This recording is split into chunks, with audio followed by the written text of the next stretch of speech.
meaning in the Arabic term known as al-khiyar.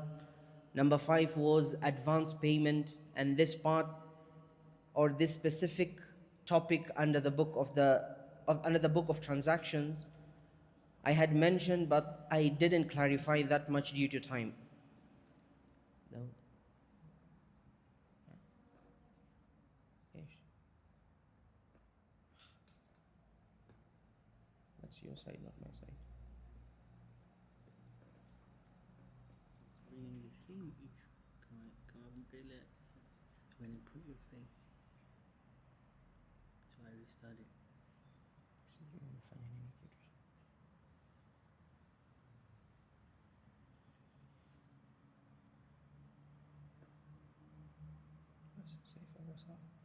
Change the name. I've stopped tapping in this part. Why do you keep taking back on the effects? What's wrong with you? Yenyewe tayari mfungo tu hivi kajileta. Go back. How do you fix it? So creating things, creating up effects. Here is where the issue is. Reset. Reset. خلاص smooth. So. خلاص. Change the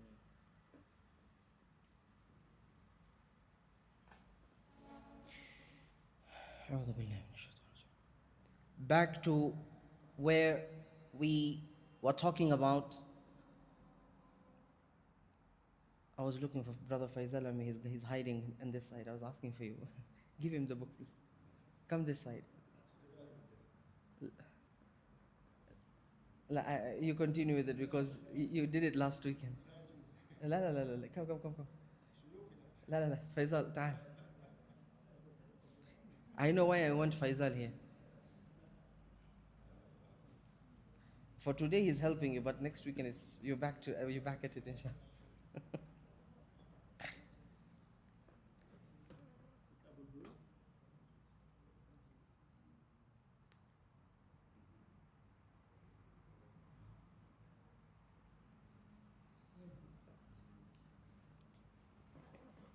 From As-Salam, inshallah.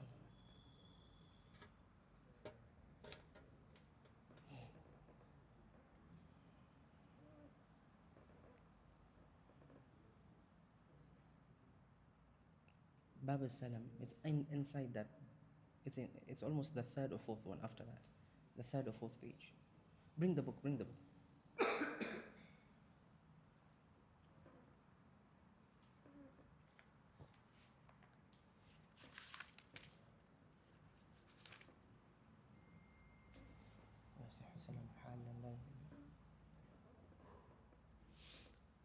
Bismillah, a lot of distractions today, but may Allah make it easy. This is from shaitan sometimes. A'udhu billahi minash shaitan rajim. All right, back at it again. We will be starting the, you can say, subtopic under the book of transaction, a topic that is known as as-salam or as-salaf. As-salam or as-salaf. This basically means it's a transaction that is known as an advance paid for good that should be delivered in a specific time later on. Kindly put your microphone. Al-Akh Hussein will read for us a little bit, and then I will try to explain as much as possible so that we move forward, inshallah. Bismillah.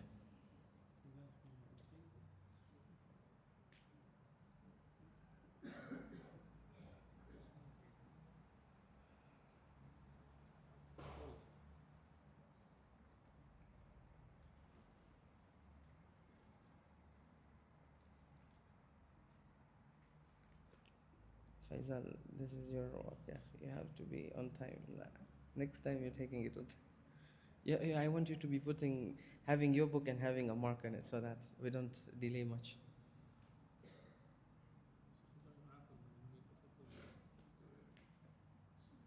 Bring the book again. Yeah. Put a mark, please.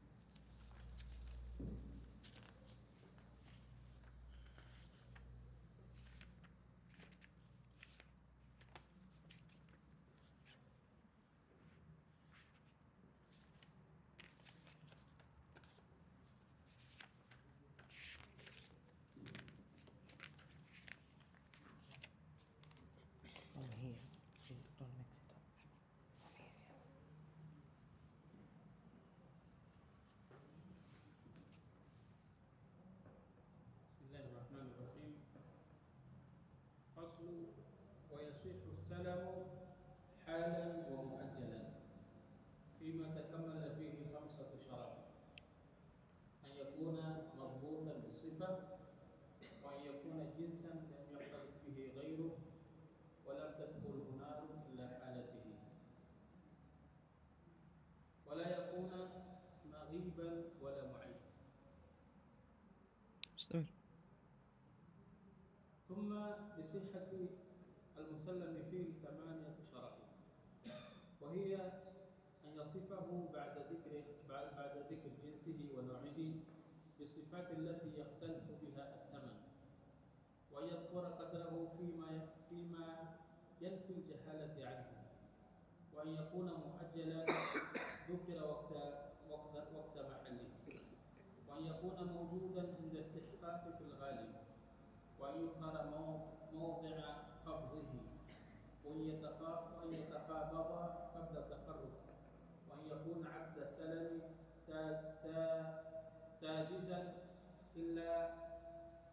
تاجزا لا يدخله خيار الشرط. حسب. What is Bay'us Salam? To simplify it, Bay'us Salam is basically someone coming to a person who is a manufacturer or a supplier of a specific goods or a supplier of specific goods. He pays the person who is supplying in advance, in full, for a specific goods to be delivered in future. But in order for a person to have such an agreement, there are conditions that have to be met. The first condition, as mentioned here, that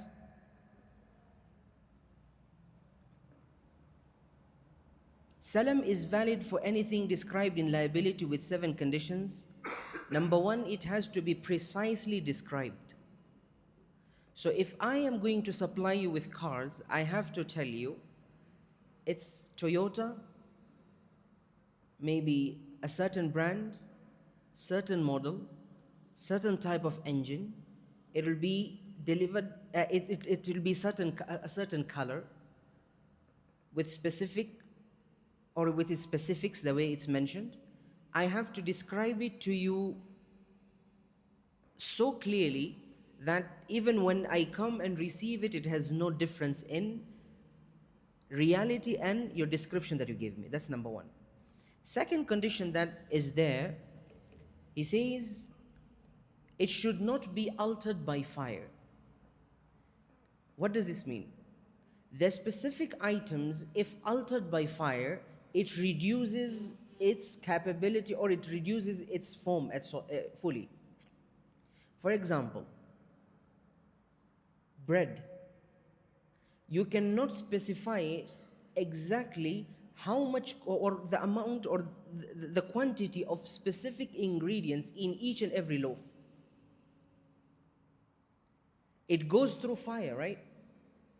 When you're mixing the dough, sometimes, or you can mix the dough precisely with the amount of salt, the specific amount of salt, the specific amount of flour, specific amount of yeast. But when you get it through fire, the oven, it might change its form one way or the other. The rest or all the loaves cannot remain the same. That's why when you go to the supermarket, when you buy bread, not all the bread that is in the shelf from the same brand, the same grams, they're not the same. They don't look the same most of the time. This one might look a bit smaller from the front side. The other one might look a bit fatter, some sort of like this. It has difference in it. So you cannot come to an agreement in a type of transaction known as a salam based on stuff like bread. A question might come, what about dairy products? We mentioned last weekend that dairy products is secluded from this. Why? Because you can specify what comes out after you have let that milk go through a process of either boiling, it has met fire, right?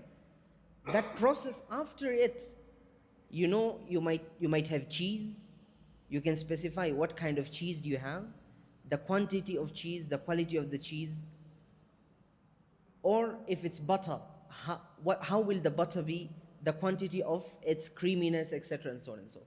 That's different. But for stuff like bread, it's very hard to specify when you want to describe it precisely.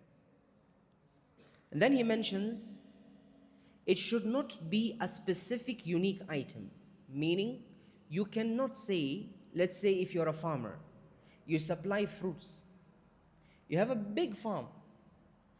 When you are coming to an agreement, a type of agreement of salam or a salaf, this type of agreements, you cannot tell the person who wants the goods from you that I will make sure that after 3 months I'll give you fruits from this specific tree. Do we understand each other? You cannot specify that I will give you exactly this fruit from this tree. But you will tell them that I will give you similar fruits like this from my farm, for example. I'll be able to supply it at that time. But you don't specify that I will give you or I will supply to you fruits from this specific tree. Why? It can happen that the tree does not yield properly and does not give you proper fruits. Then what happens? So you are not supposed to specify when it comes to a unique item, meaning a unique tree, and say that I'll give you fruits from this tree. Number 3 or number 4, it has to be in a delayed, or it has to be delayed in delivery. A salam cannot be like, I'm giving you money now and tomorrow you have to supply. Now that's a different case. Are we together? Salam needs to be after a delayed period of time. The other condition that is there is it has to be, or there is the highest possibility that there will be availability of this specific product at that specific time that you have mentioned.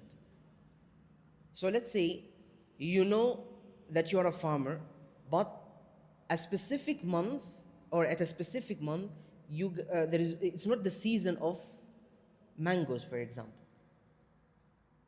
You cannot specify, or you cannot get into an agreement with a person that I will supply you mango outside the season. Perhaps you'll never get that mango and you have taken the person's money. That will cause problems. The other party says you have to have a specified amount also. So the first part we said you have to specify or describe it clearly, and it has to be properly described to the person who wants the goods. The other part is that you have to specify the amount you will deliver. Is it 1 ton, 2 tons? Is it 100 pieces, 200 pieces? Is it 10,000 liters, 20,000 liters? Clearly understood here? And then he continues by saying, and the price must be paid in full, immediately.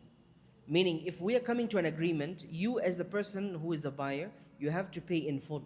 You don't tell me that I'll pay you now half, and then when you deliver, I'll pay you the other half. That is not bay'u salam. So these conditions have to be met. And we mentioned that it's important and very crucial, and it's a must for people to have things written down. Ya ayyuha alladhina amanu idha tadayantum bidaynin ila ajlin musamman faktubuh. O you who believe, O you who have believed, when you contract a debt for a specified term, write it down. As-salam is a form of a debt. Because if I give you my money, you haven't delivered yet, you will be delivering it in the future, all these conditions have met, that means you have my money, I owe you that, you owe me that money. Do you get my point? That's a form of deen, so you have to have everything documented. We specified this thing last time. Doesn't matter, it's your brother, your cousin, your best friend, your childhood friend, nothing matters. Write it down so that you don't have problems tomorrow when the other party doesn't want to pay you back. You have no evidences. You cannot go to the courts, you cannot go to the qadi and ask for your haqq. Bismillah, let's continue. Ar-rahan, Now we're getting into the other subtopic, which is known as ar-rahan, which means pledges. Bismillah. فضل Micro. وكل ما جاز بيعه جا- وكل ما جاز بيعه جاز رهنه في الديون إذا استقر ثبوتها في الذمة وللراهن الرجوع فيه ما لم يقبضه ولا يضمنه المترهن إلا بالتعدي وإذا قضى بعض الحق لم يخرج شيء من الرهن حتى يقضي جميعه.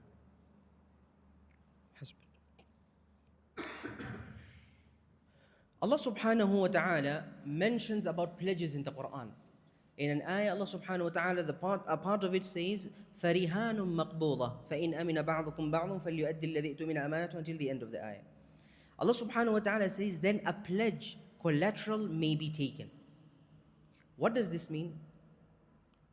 If a person say pledge or pledges, does it mean the pledge that... Was this boiled or what? MashaAllah. Allah barik.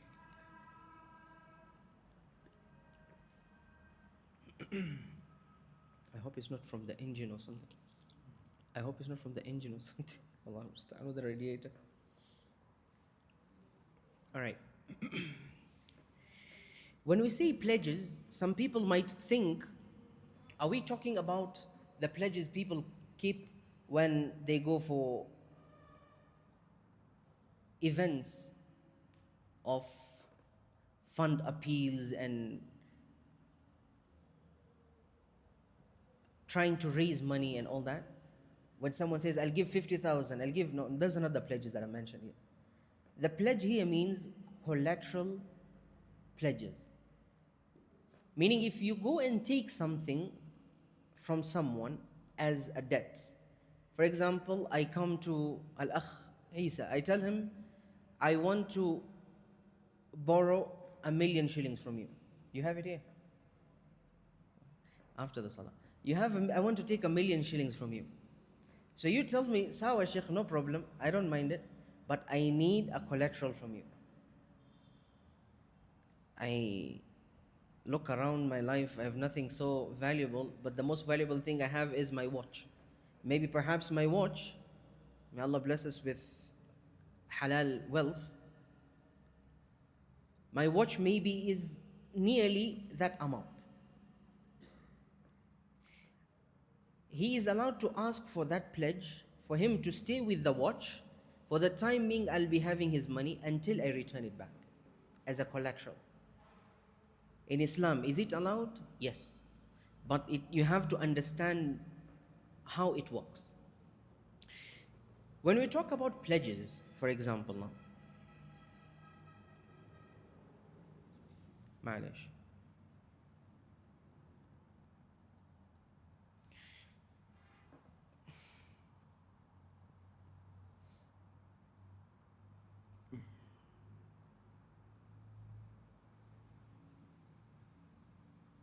Now, when we talk about pledges, yani collateral, in the Islamic way, pledges are accepted and is a valid thing a Muslim to take and deal with when giving out loans, for example. But the way the author says, he says, anything sealable can be collateral. The owner can retract, and the owner can retract until the lender takes possession. The lender isn't liable for loss unless negligent. Partial payment does not release the collateral. How many things do we learn here? These are conditions have to be met. The first one, he says, anything sealable can be collateral, but has to be valuable. I can even go and seal stones and give you and tell you this is collateral. La. It has to be something that can be sold also and has value to it. So anything sealable, meaning I can bring to you 50 sacks of rice and tell you I need 100,000 from you. Is that those 50 sacks are like my collateral? Is it allowed to take? Yes. Number two, the owner cannot retract until the lender takes possession. Meaning, the owner cannot say, I have taken the rahan, unless he has the possession of that specific item. I cannot tell you, give me 1,000,000, I'll give you my car as a collateral, and I still keep the keys with me. And I still don't want to give you the logbook. That's not collateral yet. Until the person who's lending the money has the possession of that item, that's when it is accounted as collateral. The other party says the lender isn't liable for loss unless negligent. Meaning, I gave Al-Akh Isa, whom I was to take the amount from, he gave me the amount, I gave him my car, for example. If something happened to the car, without him being negligent towards it, if something happened to the car, he is not liable. Unless he was negligent, then he will be liable. Because when I was giving him the collateral, I was sure that he is trustworthy. I did not just take it. You cannot just take money to any your collateral to just any random person. The other party says partial payment does not release the collateral. I took 1,000,000 and I gave him my car. When I was returning it back, I gave him 500,000. I'm telling him, so nipatie gari tu nitakurudishia the 500 lo baki. Or give me the car back. The other 500 I'll just give it to you. You know we are friends. La. It does not release it. He is allowed to forgive the other part of the loan, but does it release the collateral? La, until it is fully paid off. And then he says now,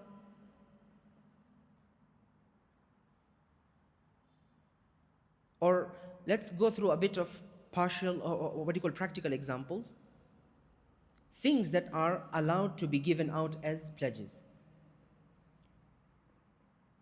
Practical examples, you can say, you can pledge smartphones, title deeds as security for a loan. Things that are not allowed to be kept as pledges is one, a runaway slave, a bird in the sky, as they cannot be physically possessed or sold to recover the debt. You cannot say, you see that beautiful bird there? You know, maybe a person is into exotic birds. That beautiful parrot, they're very expensive. Or that beautiful bird over there, I'll keep that as a collateral towards you, give me the money. That's not allowed. There's one very important thing I remember when we were studying, the ulama, they say, it is also not allowed for the person who took that pledge, that collateral, to immediately sell when the person was not able to pay off his loan. This is the Islamic way, not the disbelievers' way. Disbelievers' way, you were not able to pay even 1 month back, you were not able to pay your loan back. Within a month, they already send people to you, or they're trying to sell off your property or whatever collateral you had given them. Right or wrong? In Islam, that is not allowed. In Islam, when a person has taken a loan and has given the collateral, the person who has received the collateral, that is an amana. He is not allowed to just take it. Are we together? He's not allowed to just use it and sell it because he didn't get his money back. La. It has to go with steps. So what happens if a person was not able to pay you back? You take him to the qadi. The issue goes to the qadi, and the qadi looks at the case. All right, what happened? So and so took money from me, I have his collateral. Okay. The collateral is exactly the amount, or the value of the collateral is exactly the amount that he owes me. The qadi looks at the case and asks the person who has taken the loan, what happened? Why are you not paying off your loan? The qadi has to be just. So the qadi asks, what happened? Why are you not paying off your loan? Then in return, what happens? It depends what the person who has taken the loan will say. Qadi, I'm not able to pay because I don't have the money now. I need some more time. How much time do you need? I need at least the next 3 to 6 months. The qadi will look at the situation and will tell the person who is the lender, have sabr for these months. He said he'll be able to pay you within these 3 to 6 months. And as a Muslim, you have to be easy when also asking for your loan back, your money back. After the 3 and 6 months going back, 3 to 6 months, the person was still not able to pay it off. You go back to the Qadi. Okay, the Qadi says, okay, this is the case. It looks like you're not able to pay off the loan. How much have you paid until now? I have paid 30% of it or 40% of it. Which was how much? I took 1 million, I paid 400,000, 600,000 is remaining. What was the collateral?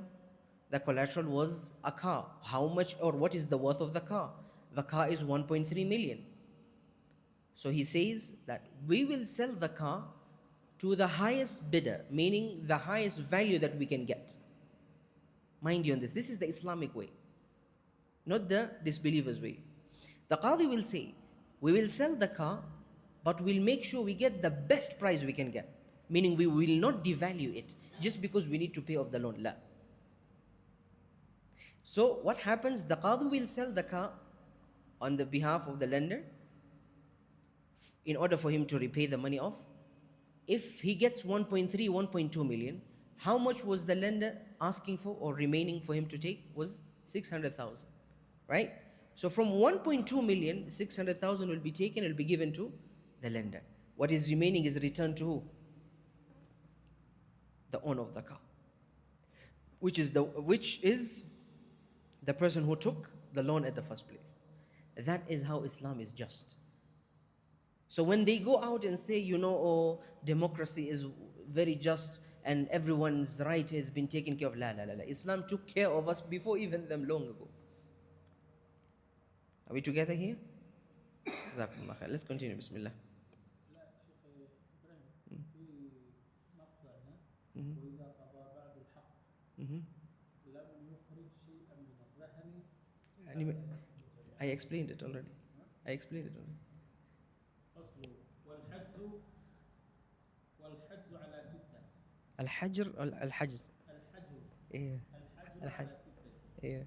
الصبي والمجنون والسفيه المبذر لماله والمفلس الذي ارتكبه الديون والمريض فيما زاد على الثلث والعبد الذي لم يؤذن له في التجارة. Now we're getting into the 7th subtopic under the book of transactions. My neck is a bit hurting.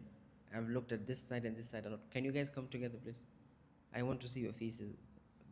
Brother is Isa. Ta'al. I'll make you sit next to me here. And they're not taking notes today. What's going on? Sit with them so that you remind them. Go sit with Dad. You guys are not taking notes. I can see you very well.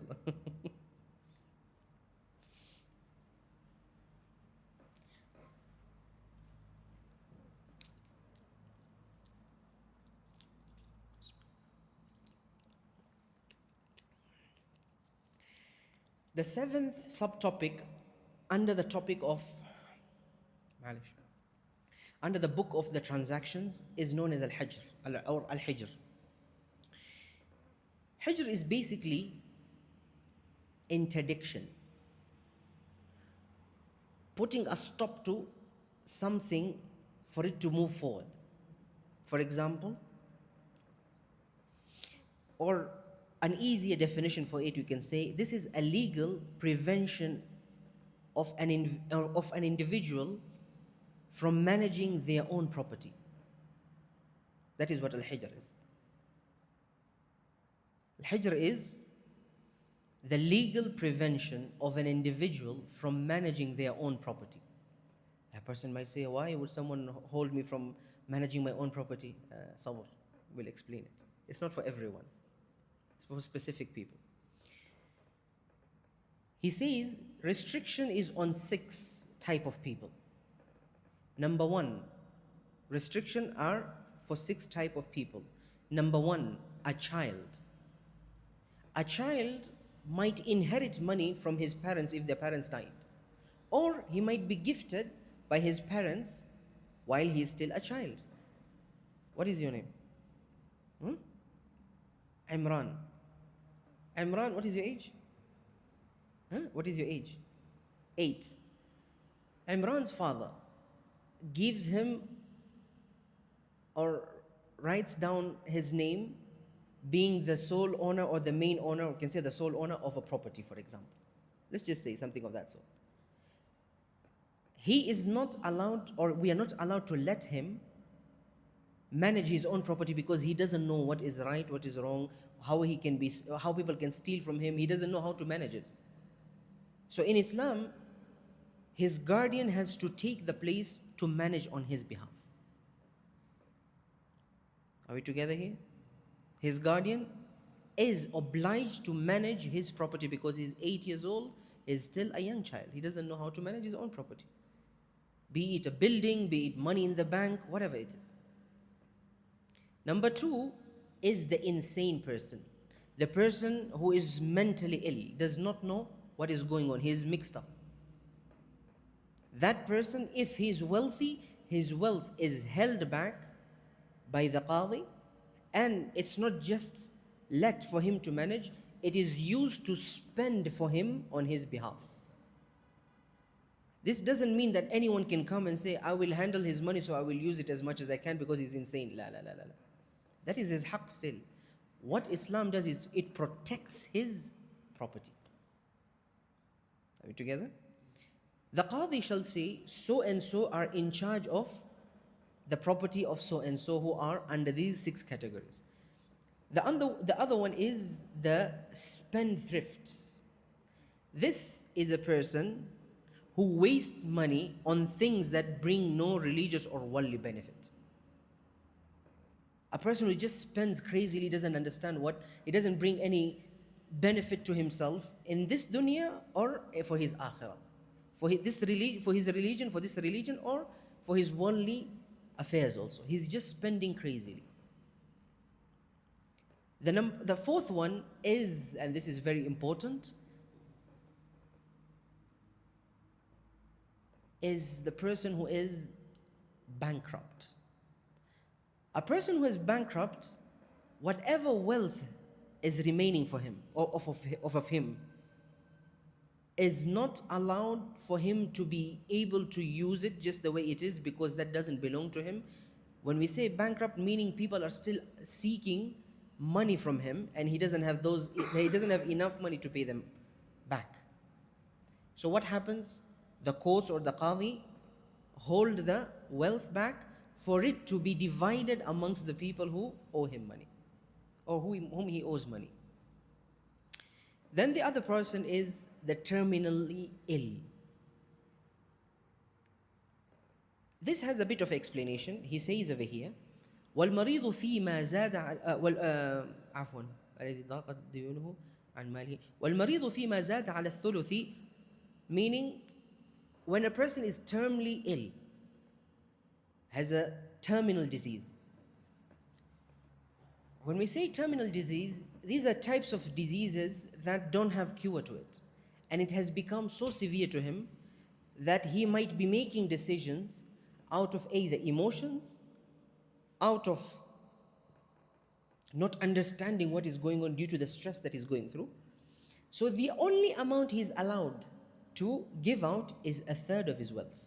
The rest has to be held back. Why? Because that wealth shall be the property, or the sole owners later on will be the heirs, the ones that come after him, the ones who will be inheriting him. So if he is left just like that, out of his emotion, haven't you heard someone, because he was so ill, some of his family members were not there, he gives out all the wealth to the maid, for example, or the one who was taking care of him or her. Oh, this person took care of me so much. Yes, but they're not your heir. That person is not your heir. Is not your heir. What happens? If that person is given everything, then what about the people who are supposed to inherit you? They will get nothing. So Islam holds you back from giving out everything. That person is only allowed to give out 1/3 of his wealth only. Then the other party says, وَالرَّقِيقُ الَّذِي لَمْ يُؤْذَنْ لَهُ فِي التِّجَارَةِ, and an unauthorized slave. When there used to be slavery before, a slave is the owner of his master. Everything that the slave has belongs to the master because he himself belongs to the master. So if he is not authorized to do any business, his wealth is also held back because it also goes back to the belonging of his master. But we don't have slavery now. So don't go around saying that I'm looking for someone who doesn't understand what is going on in his life. I'm making him my slave. La, relax. Okay? But this is part of the things that are explained in the books of fiqh, because these explanations did not start today. It started years ago. Since the time of the Prophet ﷺ, the Sahabas, the Tabi'een, and it reached us. And now we learn it here. Bismillah. وتصرف الصبي والمجنون والسفيه غير صحيح. وتصرف المفلس يصح في ذمته دون أعيان ماله. وتصرف المريض فيما زاد على الثلث. أخبرتها يعني I've already taught it. Go to the next part. الصلح والحوالة. الصلح. ويصح الصلح مع الإقرار في الأموال الثابتة في الذمة وما يقضى إليها، وهو نوعان: إبراء ومعاوضة. فالإبراء اقتصاره في حقه على بعضه ولا يجوز فعله على شرط، والمعاوضة عدله عن حقه إلى غيره ويجري عليه حكم البيع. This basically talks about a sulh. Sulh are basically contract used to resolve a dispute between two parties. Okay? To resolve a dispute between two parties, you have to have a contract known as a sulh. And the condition in the madhab of Imam al-Shafi'i, sulh cannot happen until there is something known as iqrar, admission. Give me some minutes, let me use the restroom, I'll come back. All right? Bismillah.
معلش.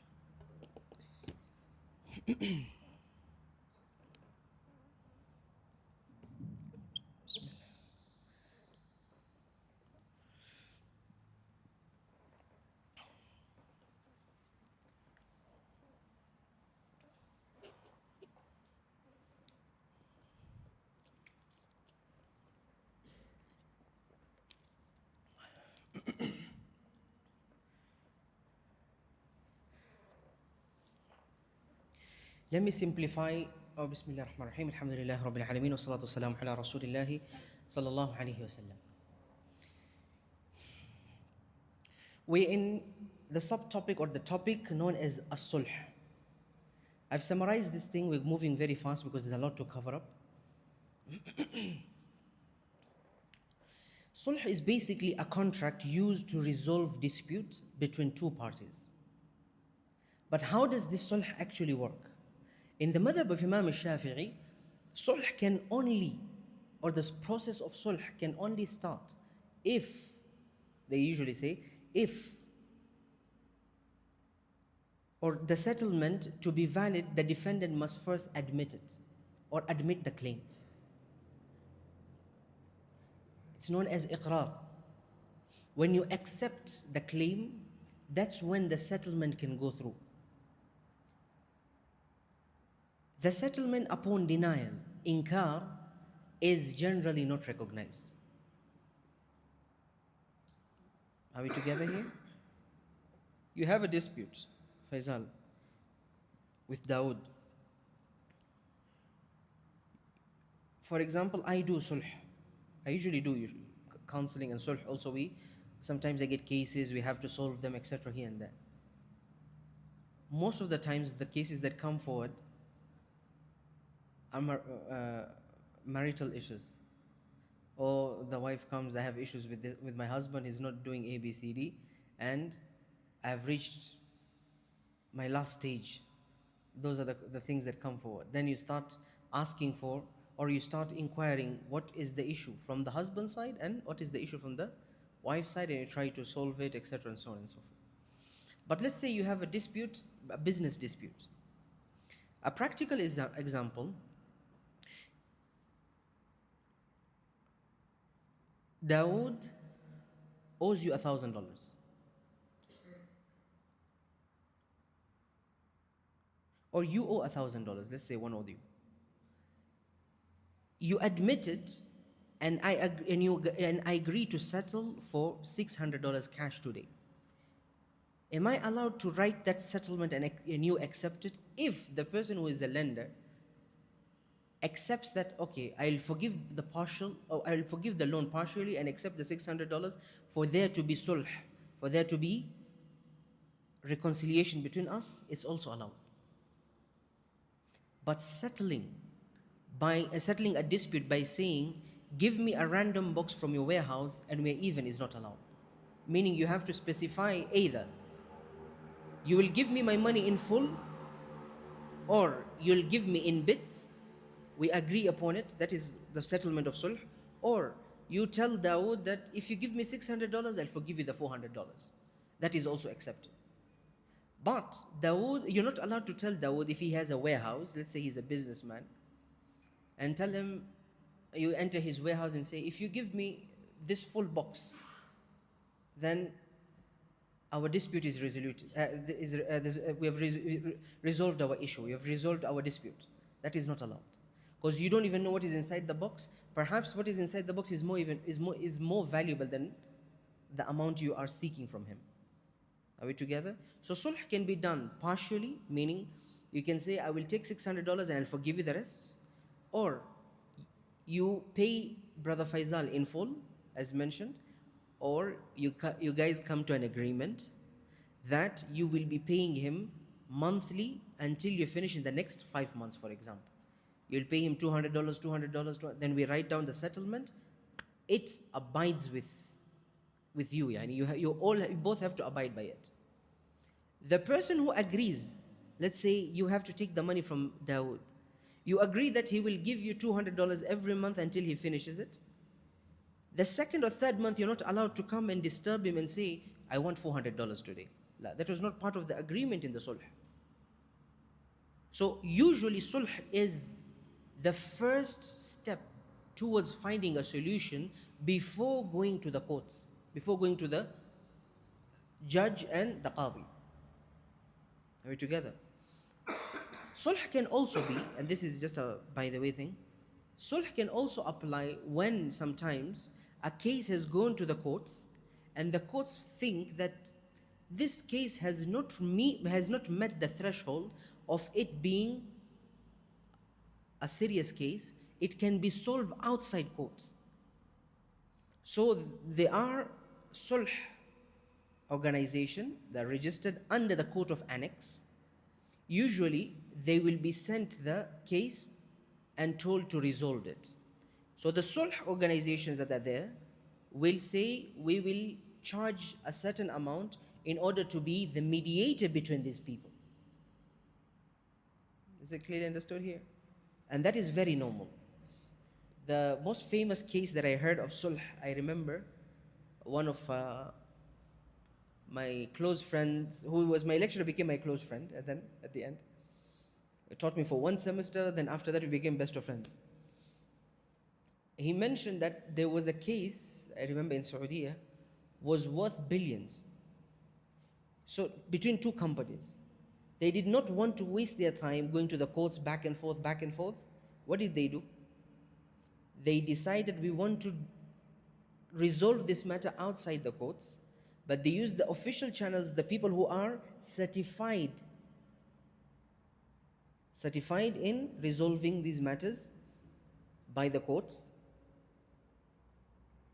And the Sheikh who was to resolve between them, to be the mediator between them, I think was got nearly 100 to 200 million just from him, for him being the mediator.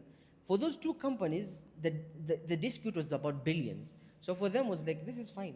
Rather than going to the courts, it will take us 10 years to resolve this thing, and our work shall be stopped. And it will stall our work. What happened? They went ahead, the mediator did his work, they got into an agreement, it was resolved, and alhamdulillah, both the parties were happy. And whatever was written is binding, remember.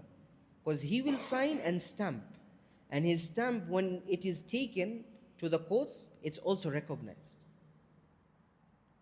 Did you get my point? All right, Bismillah, let's go next.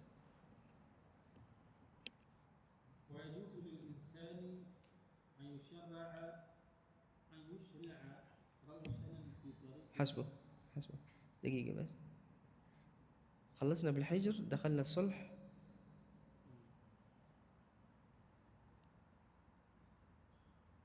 دقيقة بس. One part before we continue.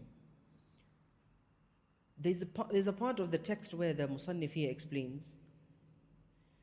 Let's say you have a debt. You owe someone money.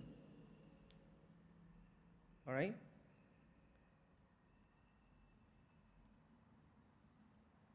Let's give an example, practical example. We have Muhammad, we have Dawood, we have Faisal. Sorry, I'm making an example a lot today. We have Muhammad, we have Dawood and Faisal. Muhammad gave Dawood $1,000 or $10,000. So Dawood has to pay back the 10,000 to who? Faisal.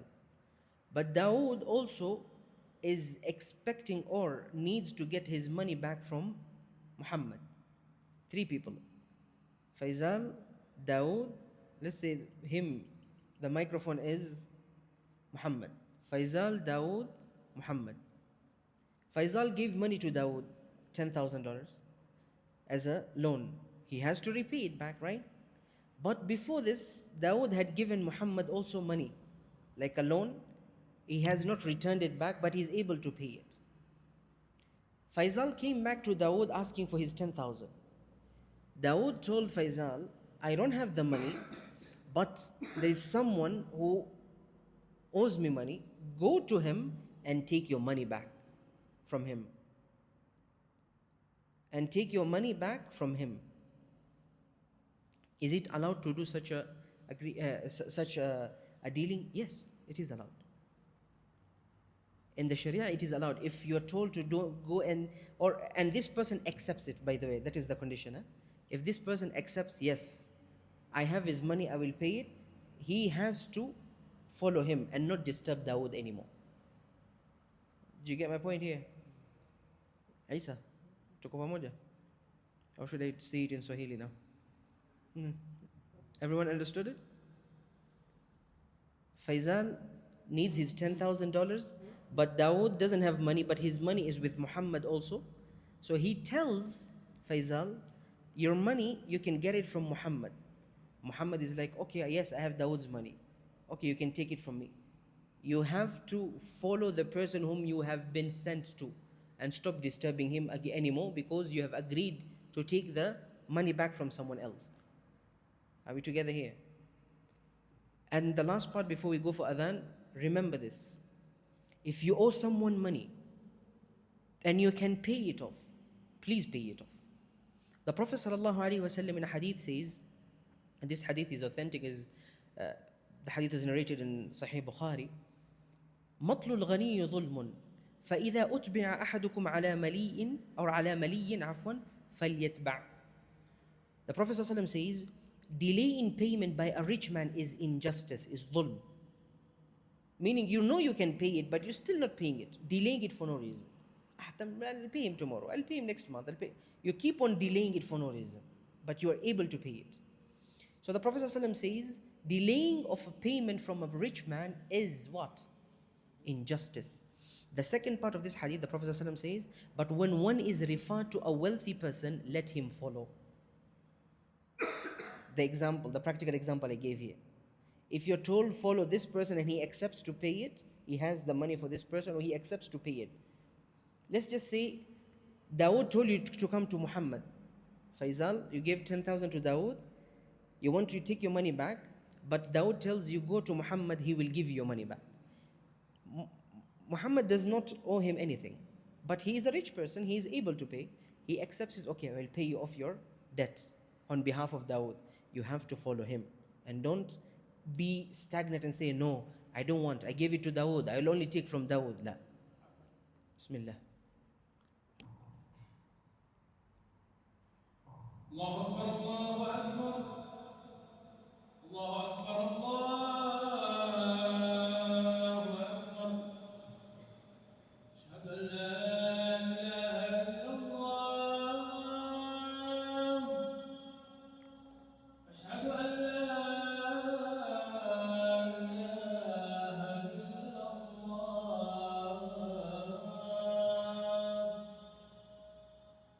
أشهد أن محمدا رسول الله أشهد أن محمدا رسول الله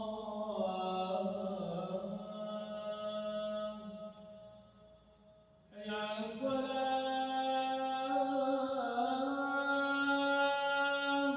لا حول ولا قوة. حي على الصلاة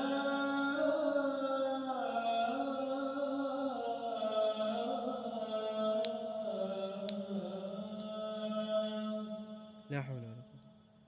حي على الفلاح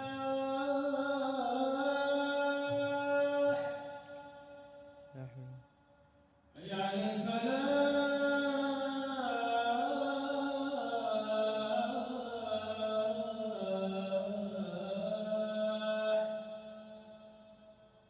الله أكبر الله أكبر لا إله إلا الله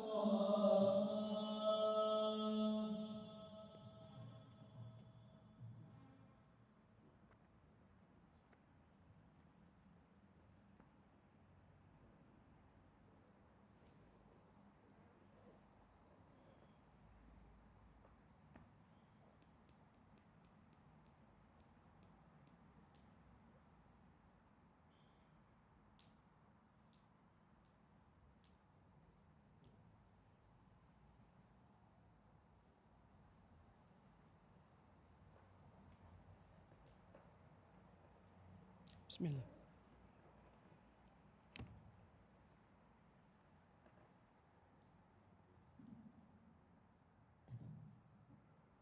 ويجوز للإنسان أن يشرع روشنا في طريق النافذة لا نمشي إلى ويصح ضمان الديون المستقرة في الذمة.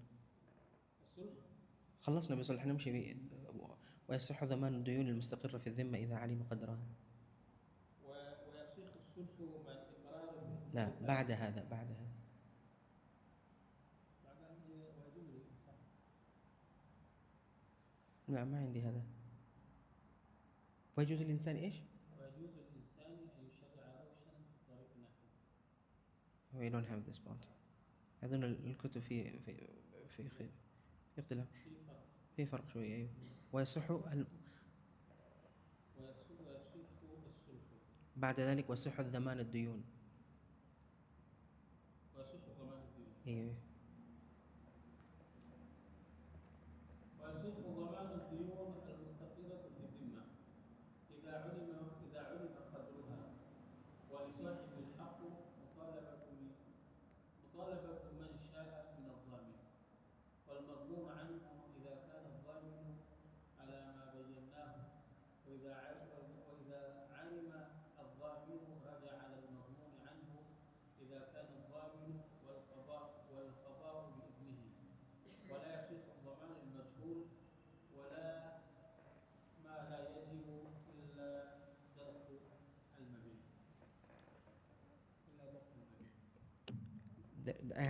I have some confusion on my notes with the book.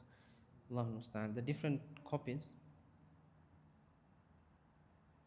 انتهينا بالحوالة صح؟ لا لا ولا ما دخلها. We did sulh. We did what else after sulh? بعد الصلح هي property issues. We talked about transferring debt or shifting of debt from one person's liability to the other, right? We did that, right? Okay.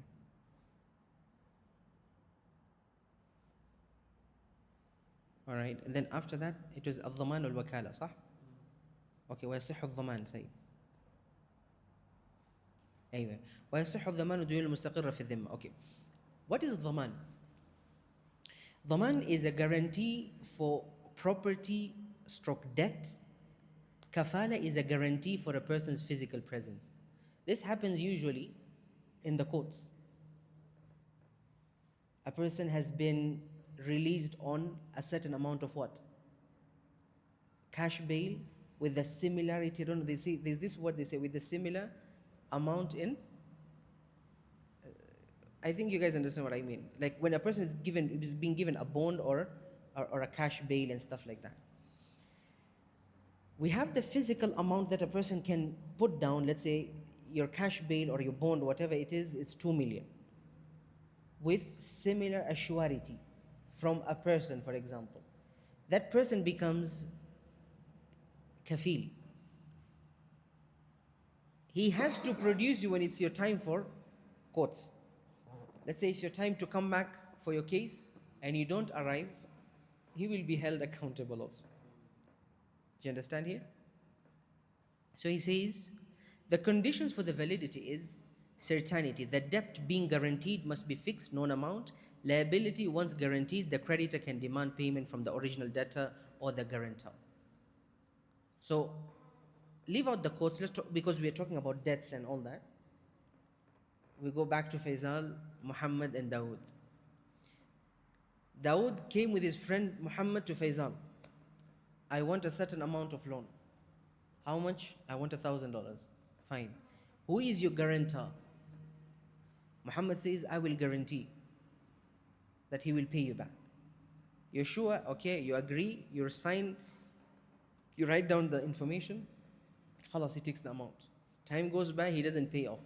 You have the right to take Muhammad on the place, if Dawood is nowhere to be seen, to take Muhammad in his place and take him to the police or the courts if he doesn't want to pay on his behalf. Because he took the guarantee of Dawood, right? He's the guarantor. So that's what it says, and it's allowed if if you have two conditions are met. One, certainty, the debt being guaranteed must be fixed, known amount. And the second condition is liability. Once guaranteed, the creditor can demand payment from the original debtor or the guarantor. Understood here? So Faisal has the right to ask for his money back from Dawood, whom he took the money from, whom he gave the money to, or from Muhammad, who was guaranteeing Dawood. Understood here?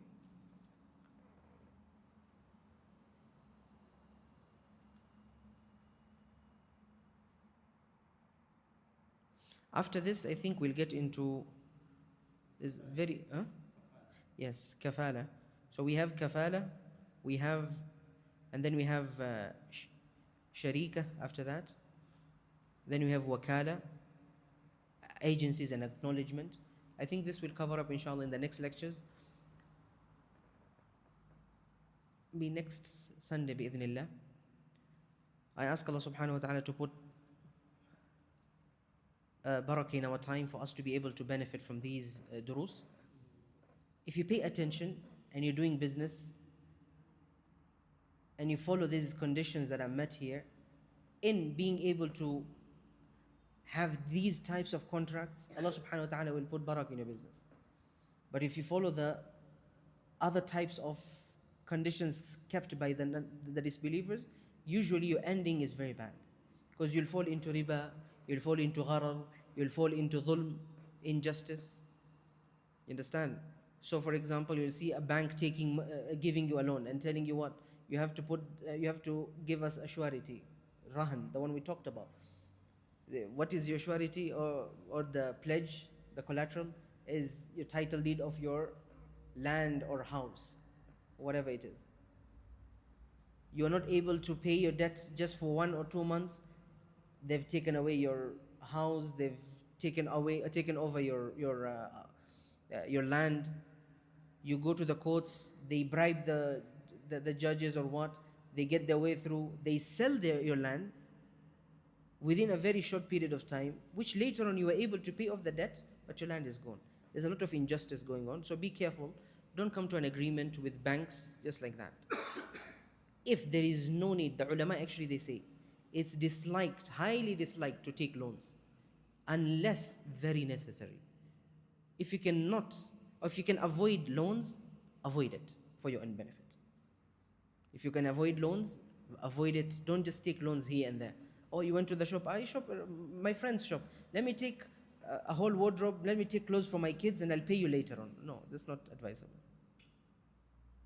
That's not something necessary to do. Are your kids naked?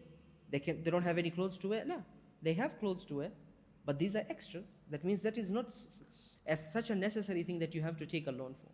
So be very careful. Don't put yourself in situations, because loans are very heavy on the neck of a believer. It's not a small thing to play around with.